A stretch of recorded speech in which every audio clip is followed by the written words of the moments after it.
Hi, everyone. Thank you for joining us for our art break today. Everybody hear me? No? Krista, can we adjust? Okay. I will project and we will work on those mics. Before we begin today, I just wanted to give you a couple of announcements. There we go. I think we got that working. So a couple of announcements. First off, our next gallery gathering is going to be on May 7th. Might need to go down a little bit now, Krista. Kind of loud. So our next gallery gathering is going to be on May 7th, and we are going to be exploring works in the beautiful exhibition From Cobalt to Indigo, which is on view now in our Joylight Gallery downstairs. If you haven't yet seen this exhibition, you've got to check it out. It's really, really lovely. So that will be on May 7th. We will be exploring those works in a 30-minute program that allows you to just come and have a conversation about art. And you can grab a flyer about this from our side table on your way out today. Also wanted to mention the same evening on May 7th at 6 p.m., so right after the gallery gathering, we'll have a special talk by James Dennison, who is our postdoctoral fellow at the KIA and Kalamazoo College, who you might also know from Jeopardy recently. So he will be giving a talk on the art of Edward Hopper. So that should be super interesting as well. So we hope you'll join us for both of those programs on May 7th. All right, so hopefully everyone has had a chance to check out our Future Now exhibition. It is on view until June 7th, so if you haven't seen it yet, make sure you do check it out. In conjunction with that exhibition, we are very excited to welcome fashion historian Professor Iris Carney Cooper here today to talk about the history of fashion a little bit and the history of shoes. So it's an interesting juxtaposition to be celebrating an exhibition that really highlights the future of shoes and the future of shoe design, and also talking about the history of shoe design as well. So very excited about the insights that Professor Cooper will share today. She currently teaches at Western Michigan University and manages the Historic Garment Collection, and received her BA in Fashion Design and Merchandising from Dominican University in River Forest, Illinois, and her graduate certificate in History from WMU. And she is here today to offer an overview of notable and special shoe designs throughout time, discussing history, significance, function, and design. So please join me in welcoming Professor Iris Carney Cooper.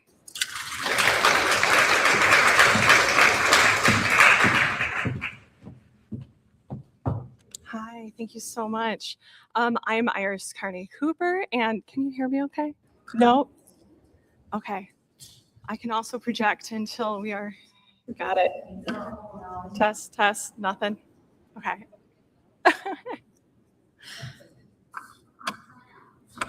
Can you hear me now? Is that better? Thank you. So yes, I am Iris Carney Cooper. I have a degree in fashion merchandising and apparel, and then transferred over to history. So I really love talking about fashion history.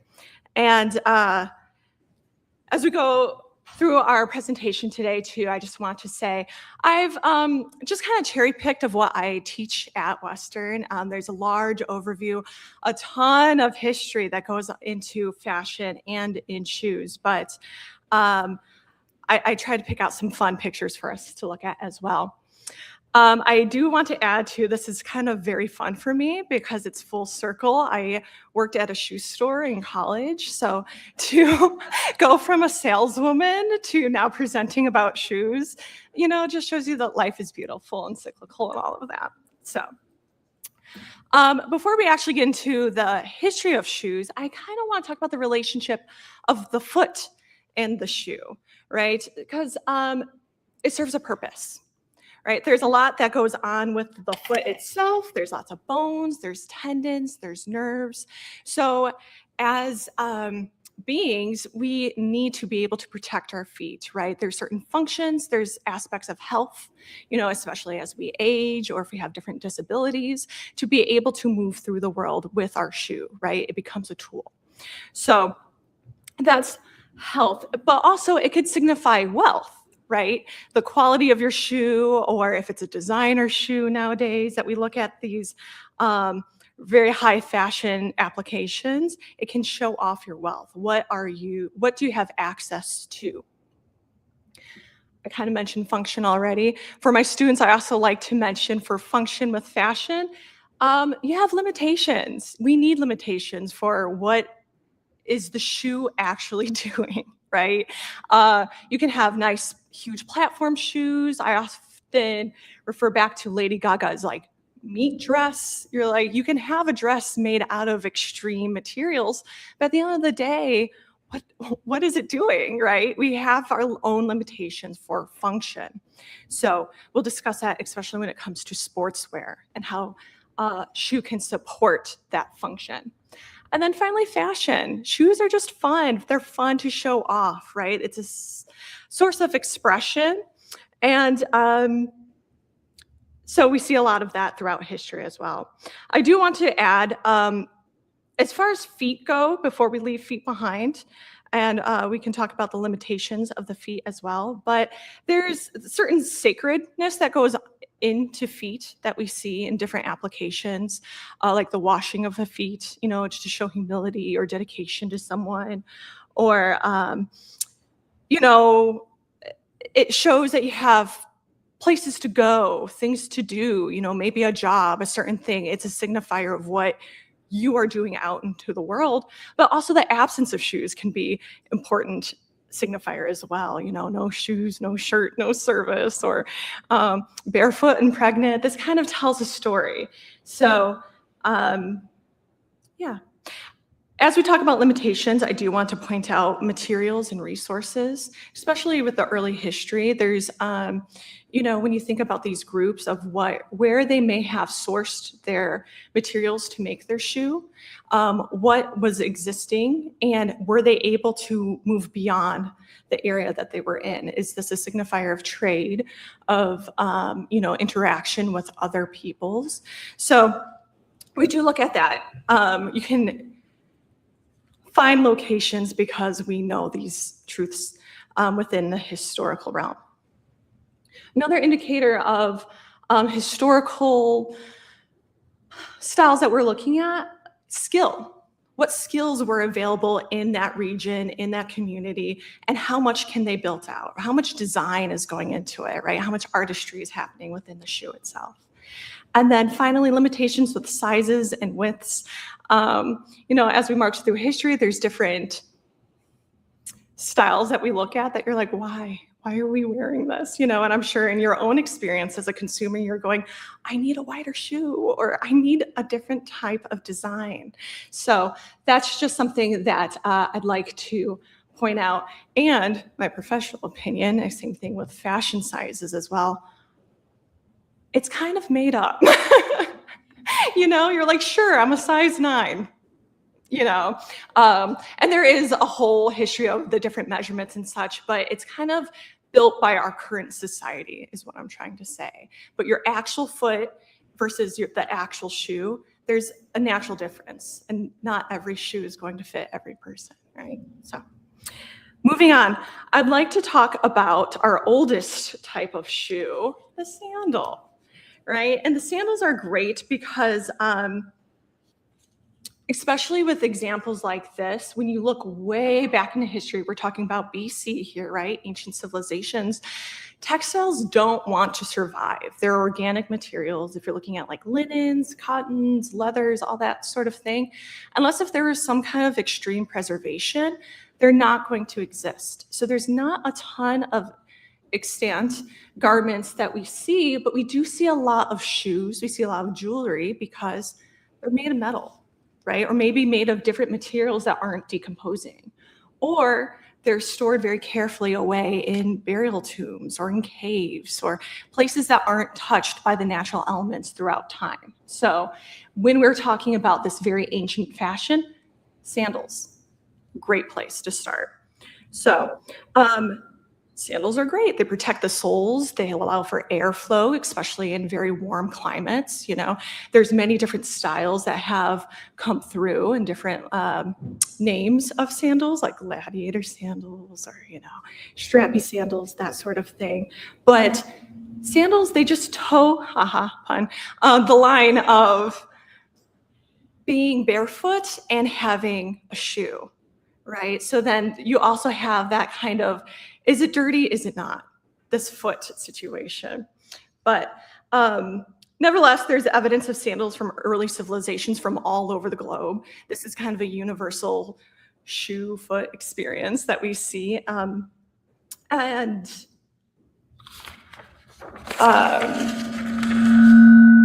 Sorry. So we love the sandal for that, right? Moving over to another older form of footwear are the moccasins. Moccasins have a great function in that they are soft.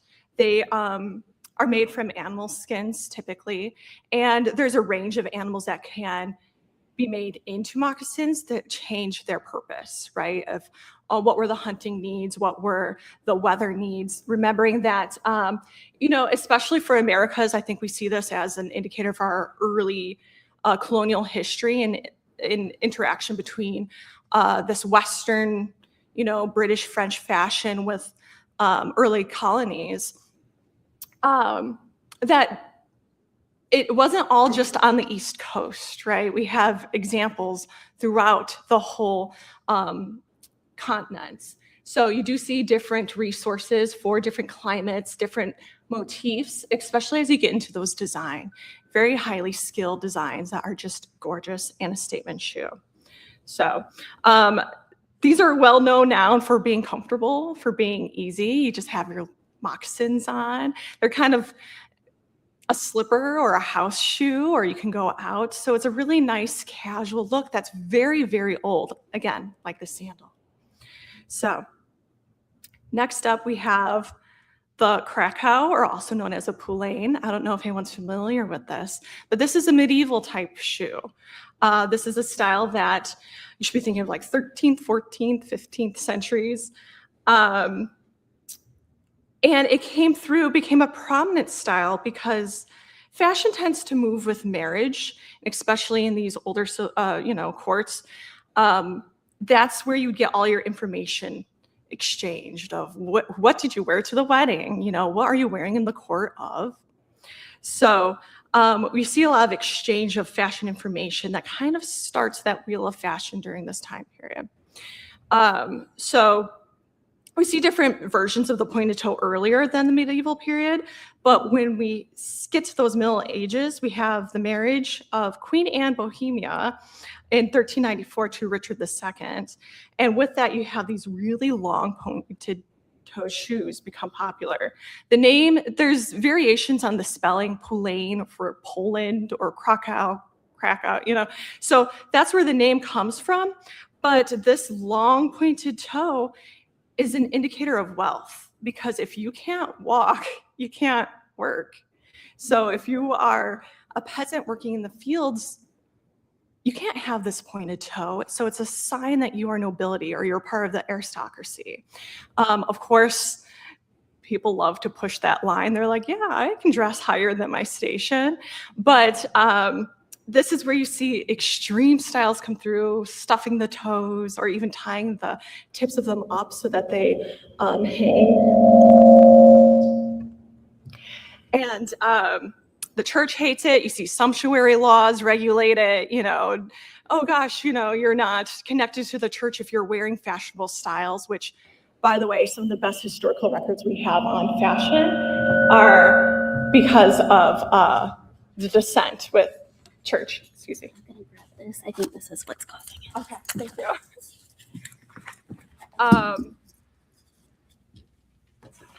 Yeah, thank you. Sorry, you threw me off a little.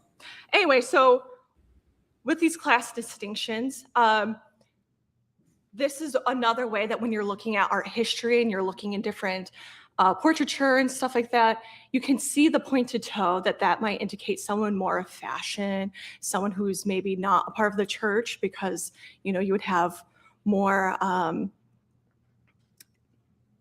humble clothing if you were a part of the monastery or such.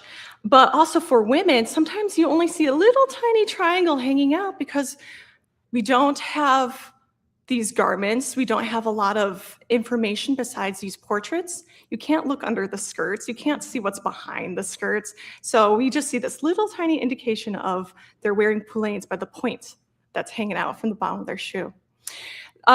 This is so prominent, and this is where I really love it, but you see evidence of this in cemeteries in England.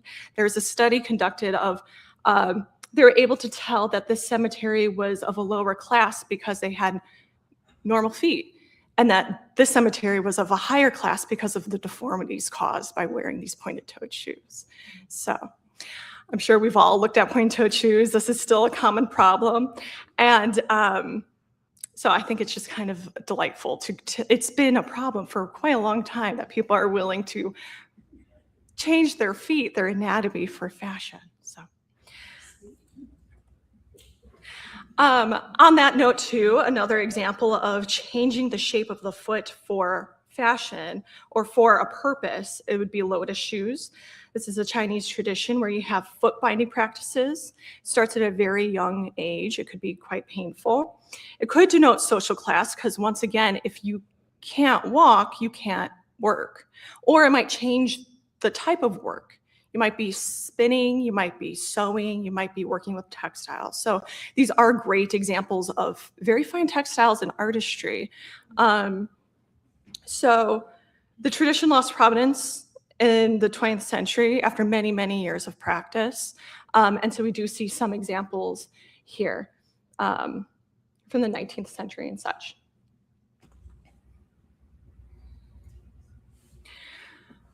Another really old version of shoes are clogs, pattens, any type of shoe that's going to elevate you up out of the muck, right? That's going to protect your feet. We see other versions of this today, and I have examples to show you, but I think of like galoshes now, or something that's going to just elevate you through. So we do see clogs, typically made of wood. We see pattens. We'll see an extreme version of this with chopines in a moment. But again, a lot of practicality will fuel this style of shoe because you need it. Simply, it's functional. Nowadays, we see Crocs, which are functional, right? They're lightweight. They're designed to be a part of like boating, so they're lightweight and they'll float in the water. They're easily washed. You can make them non-slip, so they're great for hospitality, for nurses, that sort of thing. You have that comfort for the function of the shoe. Now, I had mentioned chopines, and this is another really fun place of fashion history. Chopines were used, again, in the way of clogs and pattens to elevate people up above the street.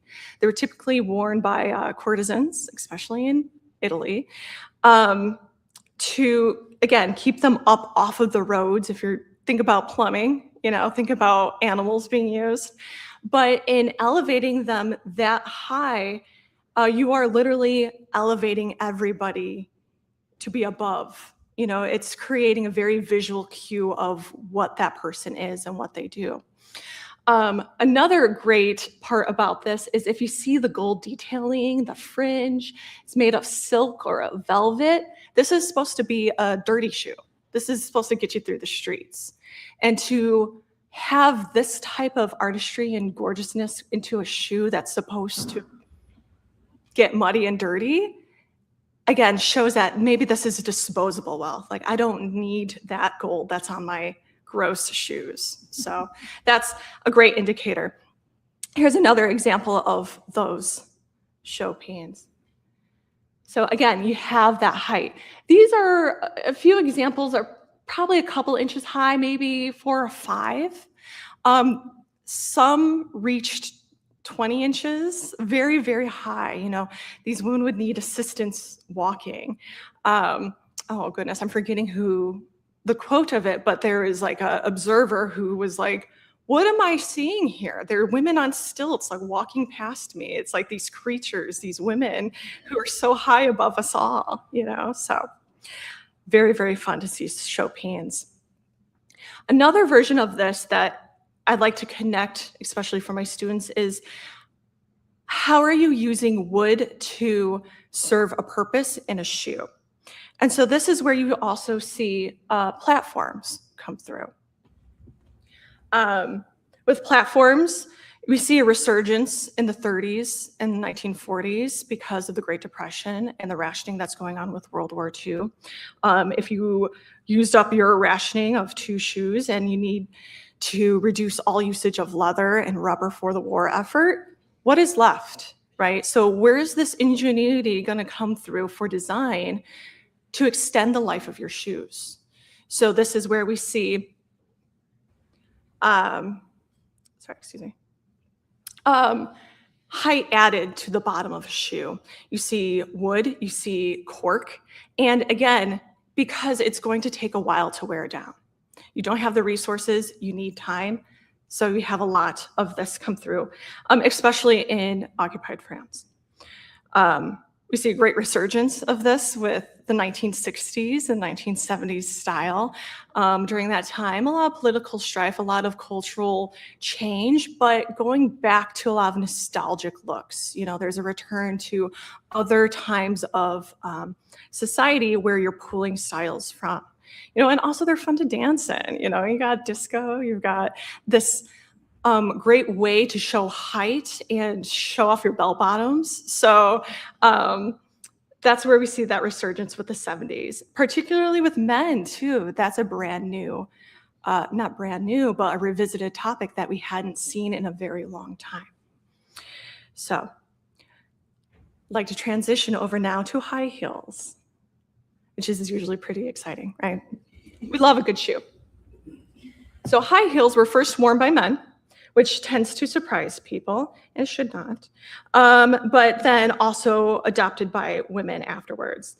So we see a heel come about with King Louis XIV, the Sun King. If you know, you know. He was very larger than life. You know, he's the one who was responsible for moving the palaces all the way to Versailles, and great design, right? But also very controlling and very particular about fashion. So I feel like I could give a whole ArtBreak talk on King Louis XIV and fashion.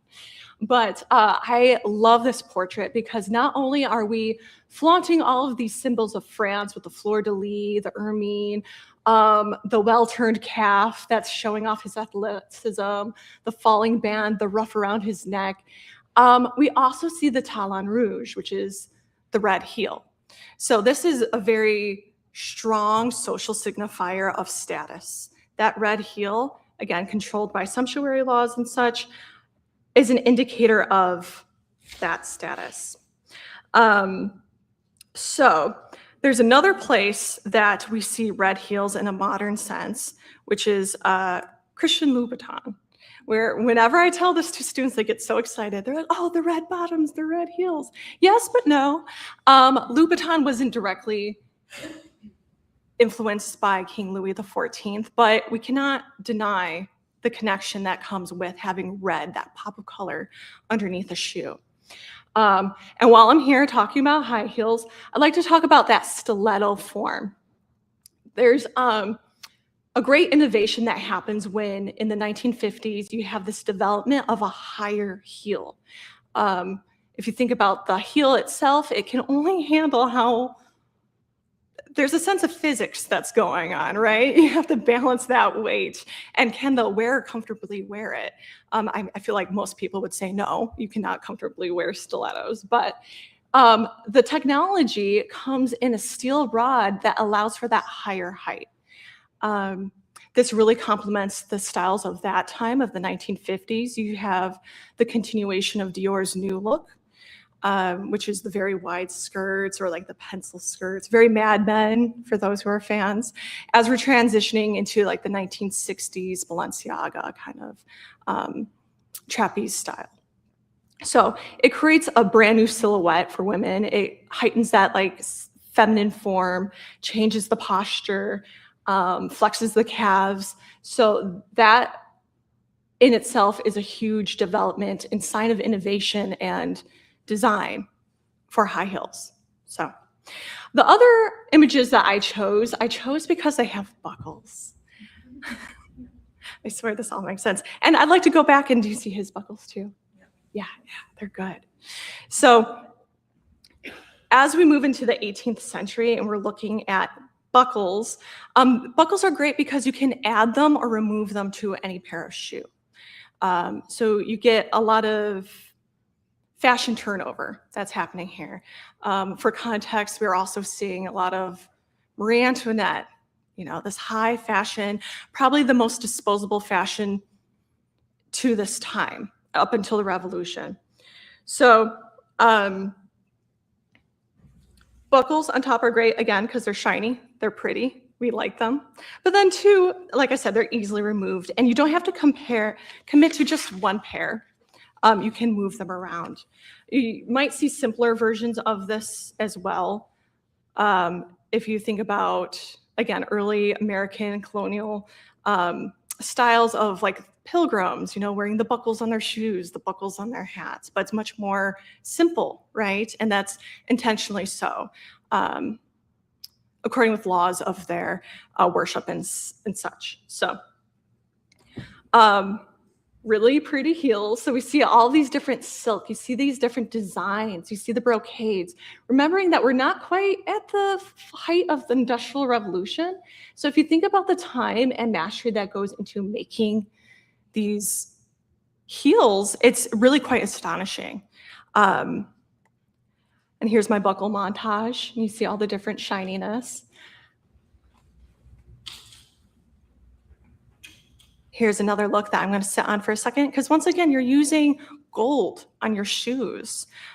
Textiles were commonly burned to save and reuse that gold, so that's why sometimes you don't see a ton of examples.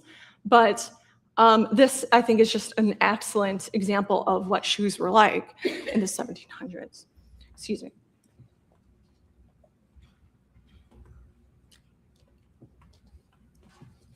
So we have all this opulence going on, especially in the French monarchy. Marie Antoinette is really pushing the limit with fashion, not even so much as other queens, but during a really tense time. Read the room. It wasn't quite the right time to keep pushing the fashion forward. So with the French Revolution, something big happens, especially if remembering that France is a hub for fashion. They purposely made themselves so in the world of industry to be the center and forefront of fashion and of silk and all of these different production methods. So when you have the French Revolution, there's a switch over to, but what about the common man? What about democracy? We're done with this facade of spending money and not caring about equal rights and all of that. So how do you, with your clothing, show that you are in line with the common man versus the aristocracy? If you have buckles on your shoes that are diamonds, you're probably not working. You're probably not fighting, And especially for men, you have the shift from these really beautiful, colorful brocades and silks and diamonds to a very plain type of shoe, right? So you get this pull back to leather, laces even, or a very simple buckle to show that you are not a part of this old regime. You are not interested in those politics, right? And there's a lot of violence that happens along with that shift. I know I am way oversimplifying the French Revolution right now, but there's also a lot of wars that are going on. So you see a very heavy military presence that are going as you're moving into the 1800s, thinking about Napoleon, thinking about the American Revolution, So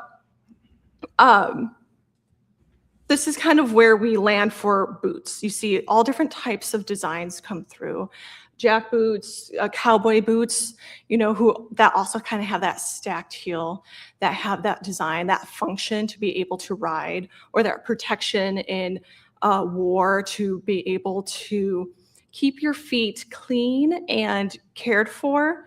War is unfortunate, but the one nice thing that comes out of it in a fashion sense is that it really pushes that extreme situation to find what is the most cohesive design for the human body.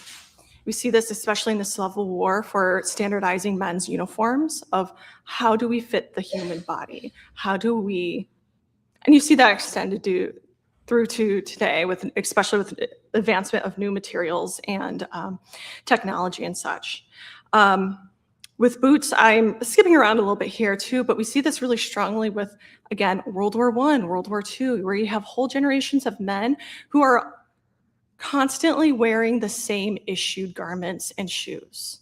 So they have this idea of fit, they have this idea of function. And again, that seriousness that comes through for men's fashion, we don't really see fun or color or sexuality come back in a real huge way until the 60s or 70s. It's referred to as the Peacock Revolution, where men are kind of allowed to wear more than this very prescribed uniform in society. So shifting over to just talking about boots, again, there's many different styles that are incorporated with boots. These are fun ones too, the wool boots with the lacing that goes all the way up. You see a little bit more of a feminine, smaller buckle and bow. And this is a little bit later, this is 1860s that we're going into.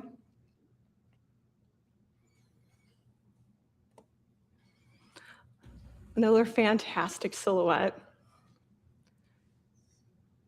As we get into the Industrial Revolution and the full fledged, repercussions of that, we start to see machines that are able to do the work that people were doing before. So you have a lot of artistry that's being replaced by machines, but in that you're able to see right and left shoes come about because you're not designing just for straights. So that's where we start seeing that distinction. You start to see heeled boots again with that Louis heel. That's that silhouette referring back to King Louis. So quite the prominent person. And again, a lot of machines that are able to stitch, they're able to go through certain thicknesses. You're able to get this mass production that we haven't quite seen before. And so with that mass production, we also have merchandising, we have advertising. This is a page from a Sears catalog that shows not only can you get a pair of shoes, which one? Which one do you want to wear? All these different styles that are showcased, that have names. And so as far as the development of the fashion world goes, now you have options, you have a choice instead of kind of what is just given to you. Oxfords are great because they are a very standard shoe. They're comfortable. You can change up the heel height. And so this is a very prominent shoe at the beginning of the 20th century. You see it a lot for like the 30s, the 40s. This is a contemporary example, but the shoe style itself, the design has not changed too much, which I think is pretty telling in that as well. So finally, I would like to end this talk with talking about athletes, because as we move through time and you have more time for leisure, especially in the American population as we're going into the 20th century, you see more development around sports. And if you think about how much money goes into that industry today, it's absurd. But then these companies, they have the money then to research, to push innovation, to look at, hopefully, sustainable practices that are going to benefit everybody, right? So I'll talk a little bit more about that in a second. So with ballet slippers, I'm sure everyone looks at this too. This is a very common style that you see, or ballet flats. There's a new trend going around of sneakerinas, which is a combination of ballet, like point shoes and sneakers. Sure, but ballet came through. So speaking again of King Louis XIV, he particularly loved ballet. So there was an increase of focus and adoration of the art form, which then, starting with the heel, but then moved to that softer slipper style. I'm not going to pretend that I know ballet in that way, but After that, you do see the performances become more athletic and more detailed and more of a production on a wide scale art form, and you do see the development of the point shoes. The point shoes have that stiffness to them that was created with different layers of paste, of paper, anything to make that toe very rigid so that the performer can go up onto the toe. Talking about all the nerves and tendons and pressures, right? So when you're thinking about that and trying to protect the foot, we've seen newer materials allow for more protection and care for ballerinas' feet with innovation for that shoe itself. Going back to the 1800s, right after you see this art style become more and more popular, you see it as a more fashion trend that comes through. So here I've included wedding slippers, which are made from silk, American 1840s, where a lot of these shoes are very soft shoes. You can't really wear them many places, or if you wear them often, they're going to deteriorate. So we do see in the general fashion conservation world, some pairs that are usually really special, like wedding shoes, say, versus like more of an everyday. Everyday, you would see more of a boot with the same kind of lacing because the function, right? So nowadays, it's just kind of more of a flat or different reiterations of that. So finally, we have sneakers. And this is a very broad overview of sneakers, but as you have more design come through, the importance of rubber being on the sole of a shoe. If you're remembering all the different examples of wood or cork is okay, but when you are buying a shoe and if you want your joints to be happy, make sure you have some nice rubber on there, because that little bit of bounce allows for knees, for ankles to have some grace. Whereas wood, you know, it really takes a toll. And so that's a problem that you often see with high heels as well, because not only are you changing the shape of the posture, but then you're not having very forgiving materials for the wearer to walk upon. So you do see the development of different sports shoes. And it's really quite magical to have a shoe that can match or even enhance athletic ability, you know, especially when you consider things like the Olympics or, again, all these different sports investors, that what cleats can do for an athlete's performance, you know, or bowling shoes even. You have to be able to walk on the floor and have that designated slide to get that right performance. So we also see a large amount of consumer behavior that changes in purchasing with sneakers that come through. If you haven't already, check out the front. There's a great collection of different sneakers hanging by their laces. That in the 80s and the 90s, you see this turn towards really collecting sneakers. You see this great world of consumerism, which I know is kind of a dirty word nowadays, but it's a collection, it's a curation of the different styles of self-expression. And then especially as you have top athletes promoting these brands like Michael Jordan, right? We all know, like, the name of the shoe is named after the athlete. Also Chuck Taylor, you know. So, and Chuck Taylor's shoes are particularly great, I think, because of how long they were considered an athletic shoe, and they were kind of the standard issue until you start getting more specialized shoes, like for basketball, for baseball, for track, that sort of thing. So of the ones up here that I have, again, Keds are really adaptable. They had a great moment in Dirty Dancing in the 1980s. Vans are really well known in the skateboarding community and kind of that skater punk look. Converse, again, great for that punk subculture, that style tribe. We see that especially with the Ramones. And Adidas. Adidas was really put forward onto a global stage in a new way because of Run DMC, My Adidas, right? And so you have this status symbol, you have this group membership that you can create by the style of your shoe. And so it's not just what the shoe looks like or the function of it, that it's this magical thing that you could look at someone and go, oh, I bet they listen to the same music that I listen to. So you do see a lot of brand loyalty. It's very heavy in the world of shoes with the different style tribes. And it's a really great thing. And I'll end this with kind of talking, well, these are different fun shoe idioms and sayings, right? If the shoe fits, I'm shaking in my boots.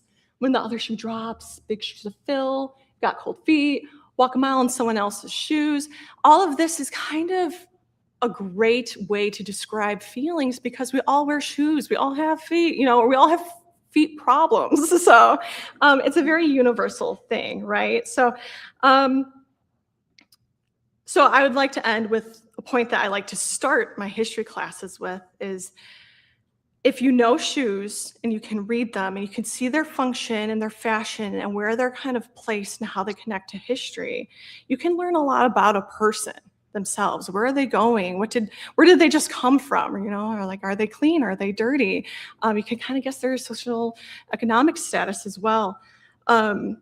So you can learn a lot about a person and you're able to connect with them. And isn't that kind of the point? Like, why else are we doing all of this? If you have an opportunity to connect with someone over shoes and know their journey and walk a mile in their shoes, why wouldn't we do that, right? So, all right. Thank you.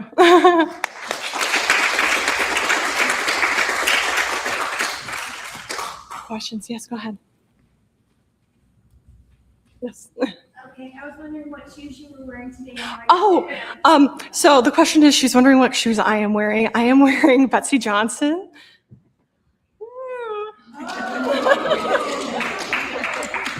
I swear they're comfortable. The pointed toe is hurting a little bit, but the elevation is fine. And I love it because I love very colorful things. I kind of feel like, personally, my name is Iris, which means rainbow, and let's wear a rainbow. So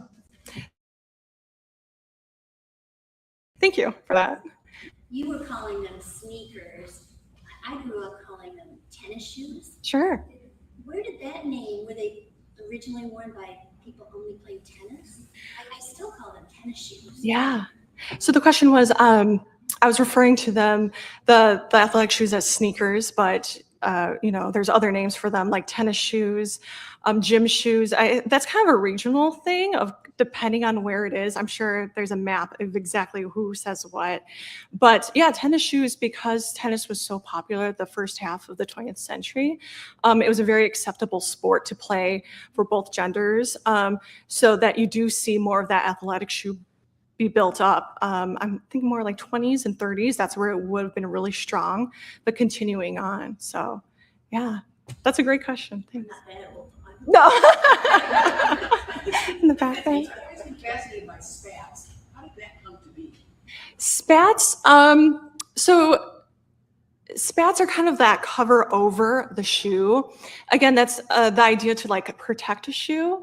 I can't say I know exactly much more than that because you also see it in military wear as well, kind of like with canvas, to kind of just prolong the life of the shoe. But then, of course, you get it in like this more decorative way with like two-tone contrasting. So my suspicion too is that it's a functional use that was kind of trying to sneak its way into fashion. And how can we make this cooler? So go ahead. In one of your early slides of the sandals, the gold sandals, the bullet-looking things, were those toe protectors? What were those little? So the question was for the early slides with the gold sandals. Yes, they were. They were for the tips of the toes, and there was also the tips of the fingers, just all the different places to adorn yourself with the gold. It's such a great example of that too from the Met. They have some really fantastic full collection pieces. So it's nice to see in context, not just a shoe, but like the full body, the full dress of a human. So yeah, you're right. Okay. Any other questions, comments? Go ahead. Go ahead. In a kind of a historical perspective, kind of like thinking back, you touched on the American Revolution, the French Revolution, you touched on you know, the Italian shoes that you showed pictures of around, maybe like you said 13, 14, 15, maybe you said 16. And, you know, most of us remember Jean-Paul Sartre, the French philosopher. And he's famous for saying that you have to nowadays reject essence and embrace existence. And he made that popular. And I'm just kind of wondering,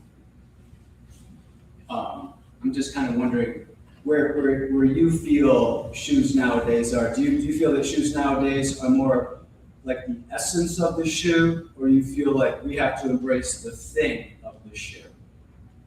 What do you think? I don't know exactly how to phrase the question, but for the future of shoes, are we looking more of the essence or the?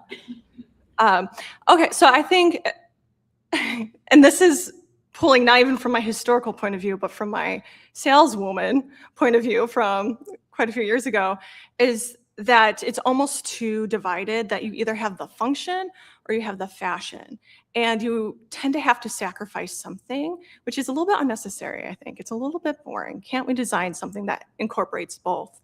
Because most people need to prioritize comfort. They need to prioritize function. But why can't that also be good looking? And also at a lower price point. But so I think the extremes get the more attention, but there is somewhat of a middle ground, probably with a few great companies that are really doing interesting work.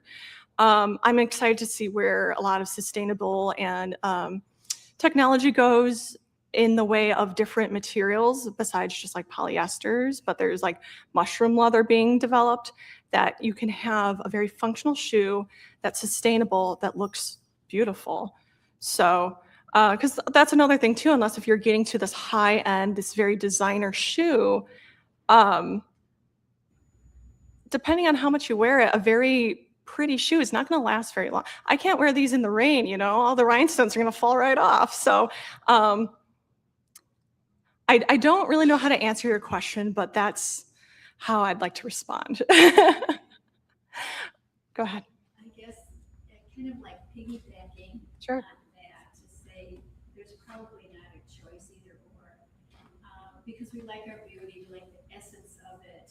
But I can only think back to my grandmother and my mother's era, and you talked about the need for comfort as our, you know, our feet need more comfort, you know, cushioning, and I think the designers that have been making great strides for attractive shoes, comfortable shoes, it's just a whole different world out there now with that. Absolutely. It wasn't so much a question, but a comment of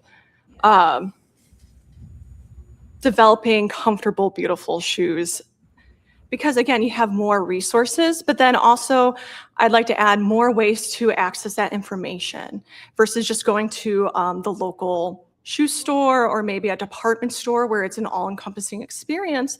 You really do not have that anymore. Even malls are not really catered to consumers in that way. We see much more online retail where you can look it up and you can find it. It can come to you, that there's more options available, even if they weren't. Maybe there were that many options before, but were you aware of them, right? We also see this too when catalogs became a thing in the 1800s and these big department stores that suddenly you can order whatever you'd like. Look at the catalog. And as a side note, it's pretty interesting as far as retailers go. What was old is new again. So there's a trend pushing to have paper catalogs for shopping. So anyway, go ahead. So I'm looking around at people's shoes now. This lady has some really cool ones on. But I was also wondering where socks came in. So socks are kind of a different, where did socks come in? So that kind of goes back to the medieval ages when men's clothing started going up and up and up and up and up, and where they started to have trunks or bases for their clothing, and they had hose to kind of connect to their shoes. Maybe they were connected, but you didn't have the knit, you didn't have the stretch of anything. So it was a garment made on the bias, which allows for the most stretch, to come up and be laced on. So as the knitting industry developed, especially with Queen Elizabeth I. You have this knitting it's so fine though, that's where you get that tighter knit stockings. And of course, it kind of plays in this world of like underwear or who's seeing it, how's it displayed. Innovation of that stretch with that knit or stretch with elastic, especially as you get into these more synthetic and man-made materials of like the 50s and the 60s, things that can be washed and dried really easily. So I do not have all the details on the history of socks, but that's where I would kind of trace it, at least for Western fashion. So thanks. Yes. I had a vintage shop way back in the 1980s, a vintage clothing shop, so I acquired a lot of shoes through that time period. And I have a pair of shoes at home that have a heel that are turned and they're lucite. Mm-hmm. And there's a rose in it and all this stuff. And the leg, they're mules. Yeah. And it says Salvador. And I've been to the Dali Museum, and they showed an exhibit where Alistair Scott Raleigh and Salvador Dali designed some shoes like together and in this whole display. So I've always wondered about these Salvador shoes that I have.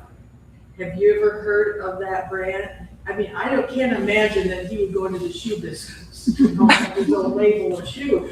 I've always been wondering, like, who designed these pretty cool shoes? Sure. So the comment was that there was a very old label on the shoe that we're wondering about, right? This lucite shoe. There's different ways to look up the labels. There's a research, it's called Vintage Label Guild, that they do have a lot of, a large database of labels. I don't know if they have it for shoes, especially. Oh. There's a new shoe company out in California called Salvador, and I asked them, like, was your relatives involved in this, or do you know of anyone? Yeah. And they said no. Interesting. Well, it sounds like you've done more research than you're letting on, that you might know more. Another good tool, if you haven't tried it already, is like reverse Google image, that sometimes you can get other pieces from like eBay or other vintage collectors that might have a matching label. It's not great, but it might lead you to more clues. But yeah, that's kind of a hard one sometimes to fully identifying that. Another way to look would be to look at other examples of their work and just see if you can compare and see if there's any like telltale signs. But that's interesting. You should absolutely hold on to them. And I had another pair, I sold those, and I went, darn it. That's always the difficulty when you're in a business where you also love them. absolutely love your product. Yeah. Any other questions or? Have you run across or done any research on politics of, I guess I would not say feminism, I would say sexism with shoes, because you mentioned the foot binding in China and the stiletto changing the profile of a woman's body, where the men get to wear their Oxfords. So have you run across that history of women's rights and feminism and sexism in relationship to the shoe development? That's a great question. So the question was if I had run into any topics of feminism as far as shoe design throughout history. I did do quite a bit of research on looking at women who are professionals who work for like flight attendants and for teachers particularly. I can't say what I can remember about the actual shoes, because it was a little bit more geared towards clothing itself and like the sense of a uniform, especially for flight attendants, is that like for flight attendants, we're required to wear heels for a very long time. And again, this goes into the branding of the airline company and that sort of sense of a uniform. But there was a point, I want to say in the 80s and the 90s, where they're finally allowed to come down off their heels because they sense that it's more of a safety issue of if you're on your feet for how long, it's a health issue. So that's where you kind of get this revolution of comfort and practicality.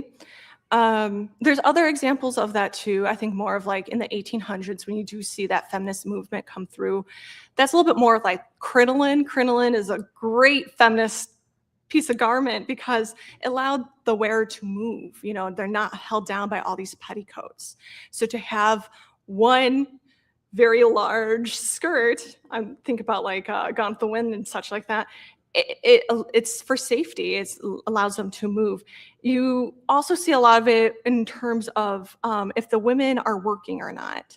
Otherwise, it's a status symbol to be like, no, you're not working, you're sitting. You don't have to kind of participate in that function. You're kind of more of a nice thing to look at. So yes and no, I have seen it, just in very different strains as I was looking at more clothing. But I expect for it to kind of continue, especially with more unisex styles. Just because you love a shoe doesn't mean, you know, Chuck Taylors aren't only for, you know, Crocs aren't only for feet are feet. You know, we can just wear shoes as needed. So thanks for that. All right. Any last moment? Oh, thank you.